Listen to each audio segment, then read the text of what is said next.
Welcome to Beyond the Trailers coverage of the 2014 Academy Awards, getting you all set to watch the Oscars on Sunday, March 2nd. And of course, everybody has their favorites, so be sure to vote for yours in Beyond the Trailers Oscar poll via the link in the video description.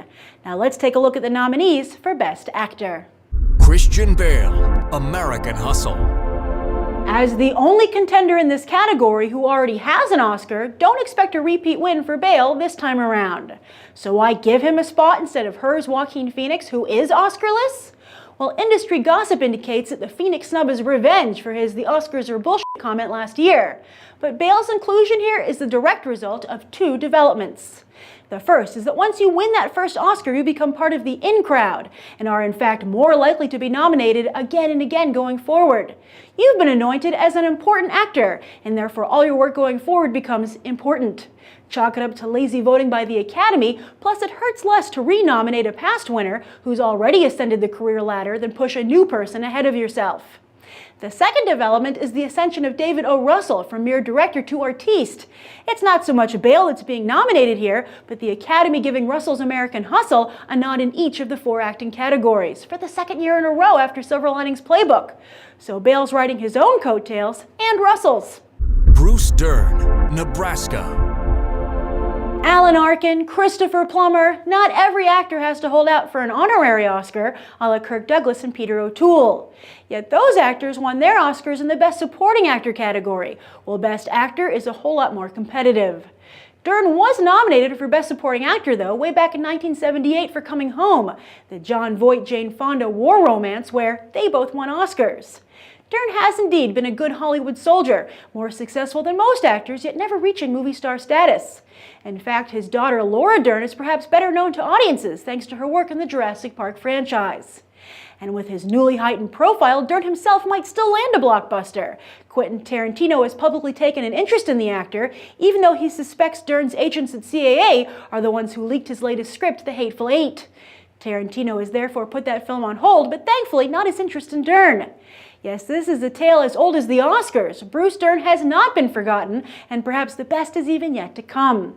It's the happy ending every industry professional dreams of, which is why you see older Academy voters playing fairy godmother so often for their peers.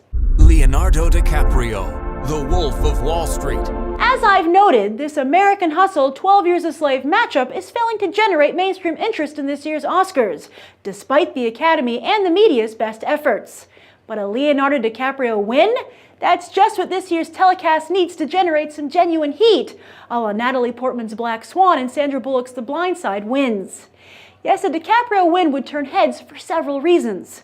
First, a win for DiCaprio would mean a loss for three critically acclaimed performances for the ages by Bruce Dern, Chiwetel Ejiofor, and Matthew McConaughey.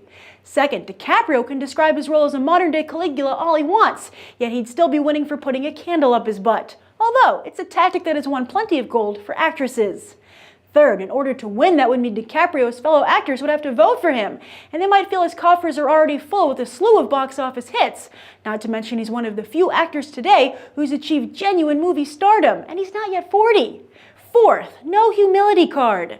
There's no noble motive to portraying Jordan Belfort on screen, and DiCaprio's been gunning for an Oscar since 2005's The Aviator with all the subtlety of, well, Belfort. What's interesting, though, is that DiCaprio is still coming awfully close year after year, while fellow blonde pretty boy turned producer Brad Pitt still seems miles away. Yet they both bid for The Wolf of Wall Street, with DiCaprio winning. Although they also both bid on World War Z, which has turned out to not only be the biggest box office hit of Pitt's career, but made more money than any of DiCaprio's films since Titanic. Chiwetel Ejiofor, 12 Years a Slave.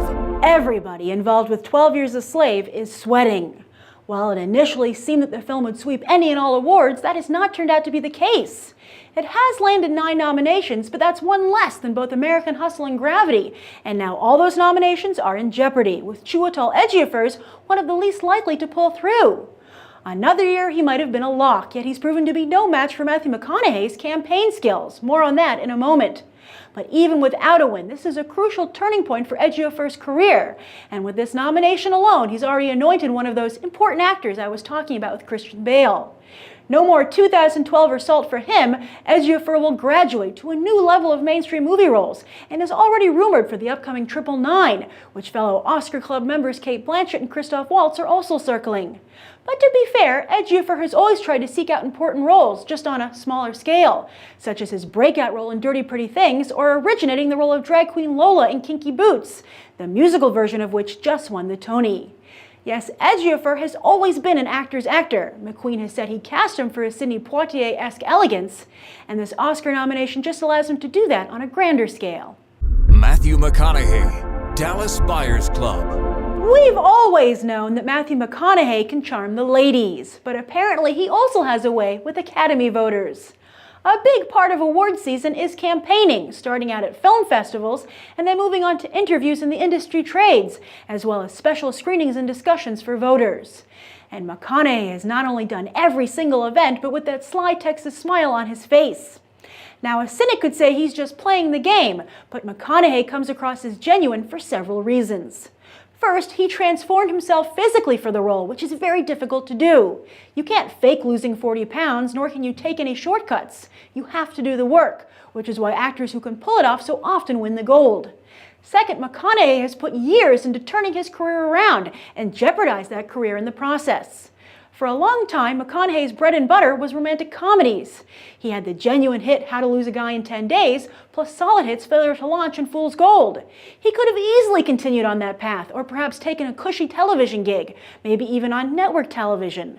But no, he started making small indie films that did little box office business. Bernie, Killer Joe, The Paperboy, Mud.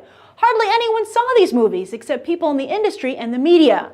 But they were surprised by what they saw, an actor, and began to talk about it. What's more, to fully leave behind his past, McConaughey brilliantly lampooned it with Magic Mike, a role that won him several Best Supporting Actor awards. McConaughey is truly sorry for his mainstream shirtless days, and this atonement? Irresistible to the Academy and Christopher Nolan. Looks like McConaughey is not only set to take the gold, but will star in Nolan's hotly anticipated Interstellar in November. He is truly reborn. And those are the 2014 Best Actor nominees. Be sure to vote for your favorite nominees in the Beyond the Trailer Oscar poll, or use the write-in section to vote for snubbies Joaquin Phoenix, Robert Redford, or Tom Hanks. The link for the poll is in the video description, and you have until February 26th to vote. I'm Grace Randolph, and I hope you'll check out the rest of BTT's Oscar coverage.